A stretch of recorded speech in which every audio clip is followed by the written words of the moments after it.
Assalamualaikum warahmatullahi wabarakatuh. Perkenalkan, nama saya Raden Muhammad Walda Al-Fasya.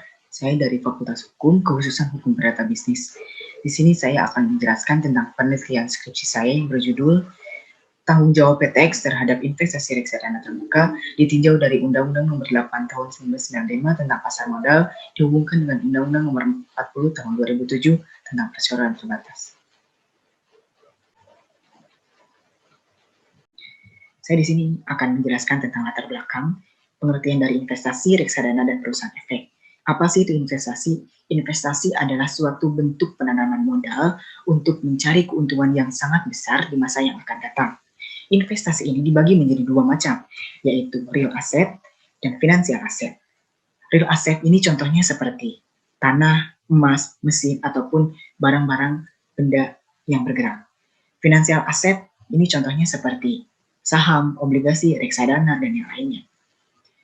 Reksadana adalah wadah untuk menghimpun dan mengelola dana masyarakat dan diinvestasikan kepada portofolio efek yang akan dikelola oleh manajer investasi. Reksadana ini dibagi menjadi dua, yaitu reksadana terbuka dan tertutup. Dalam pengelolaan investasi reksadana ini, maka harus ada lembaga yang menaungi atau mengelola investasi ini, yaitu perusahaan efek.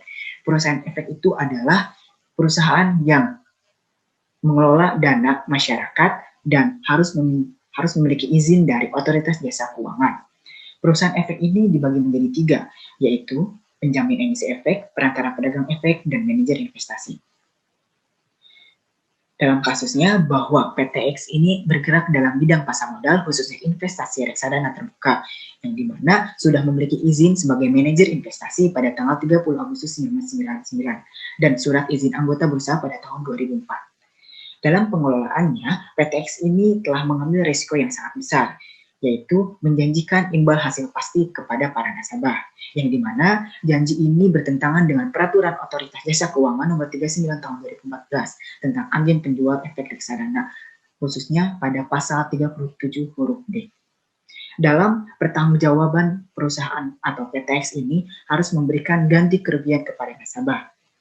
Namun, PTX ini sudah menjanjikan kepada para nasabah akan mengganti kerugian dengan beberapa tahap.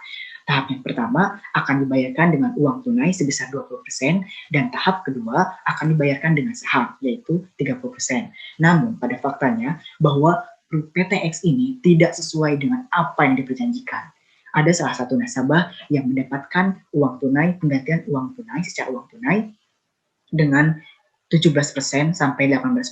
Itu tidak sesuai dengan apa yang diperjanjikan dalam tahap pertama itu, dengan pembayaran uang tunai. Dan yang kedua, dalam tahap kedua ini, para nasabah menolak untuk dibayarkan dengan saham. Karena kenapa? Karena pada saat ini masih kondisi seperti COVID-19 ini sangat tidak bisa untuk menaikkan keuntungan bagi para nasabah.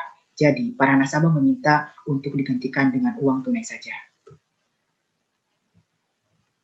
Identifikasi masalah. Yang pertama, bagaimana pengelolaan investasi reksadana terbuka oleh PTX berdasarkan Undang-Undang Nomor 8 Tahun 1995 tentang Pasar Modal. Yang kedua, bagaimana tanggung jawab PTX sebagai manajer investasi reksadana terbuka berdasarkan Undang-Undang Nomor 8 Tahun 1995 tentang Pasar Modal.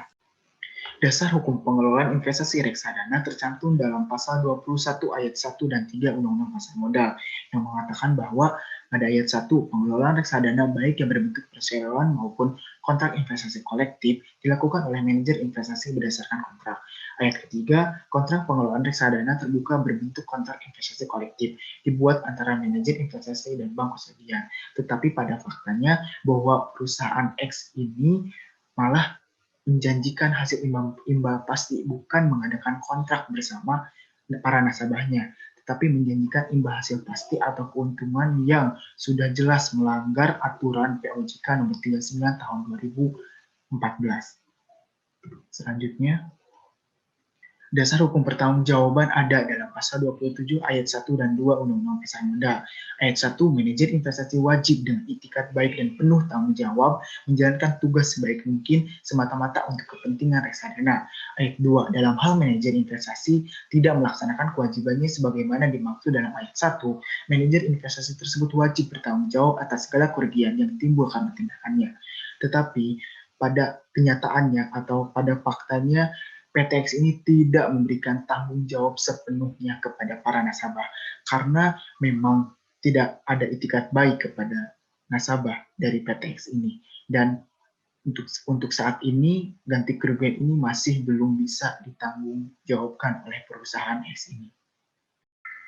Adapun kesimpulannya yaitu sampai saat ini PTX masih belum bisa memberikan ganti kerugian kepada para nasabah dan PTX pun tidak menjalankan aturan sesuai dengan undang-undang yang berlaku maupun peraturan yang berlaku. Dan adapun saran, pemerintah maupun lembaga yang berwenang mengenai kasus pasar modal ini harus lebih berhati-hati dan intens dalam pengawasannya. Harus lebih mengedepankan masalah kepentingan para nasabah. Dan untuk perusahaan efek harus lebih memperhatikan aturan yang berlakunya. Terima kasih pemaparan dari saya. Mohon maaf bila banyak kesalahan. Wassalamualaikum warahmatullahi wabarakatuh.